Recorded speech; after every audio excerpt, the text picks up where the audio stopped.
Si tu as des chats, je te montre la bonne technique. Je t'explique pourquoi tu dois brosser comme ça et pas comme 99% des gens. Aujourd'hui, dans cette vidéo, tu vas voir le bon matériel, la bonne technique et aussi ce qu'il ne faut pas faire. La brosse card, excellente pour enlever le sous-poil, le poil mort et les débuts de nœuds. Première étape, on brosse dans le sens du poil. Ceci n'est qu'un travail superficiel. Il ne permet d'enlever qu'une vingtaine de pourcents du poil mort ou du sous-poil. On brosse sur le ventre, la culotte et enfin la queue. Jusque-là, on ne fait qu'un pré-brossage. Deuxième étape, on attaque vraiment le brossage efficace. On utilise toujours la même brosse, mais maintenant dans le sens inverse du poil. On va bien chercher la base du poil, on crochette avec le mouvement de virgule et on décolle. On crochette et on décolle.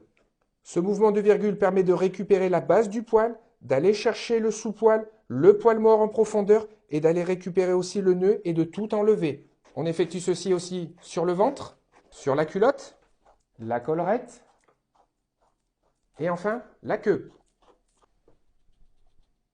Troisième étape, la finition. On utilisera le peigne à dents longues, à pointe large ou serrée et on brossera dans le sens du poil. Ceci n'est que de la finition. On brosse dans le sens du poil pour l'aligner et le resserrer. S'il n'y a aucune accroche, aucune résistance, le brossage précédent aura été bon.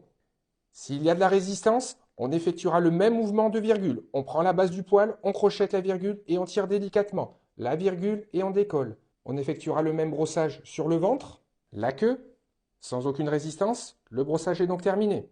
Et enfin, la collerette.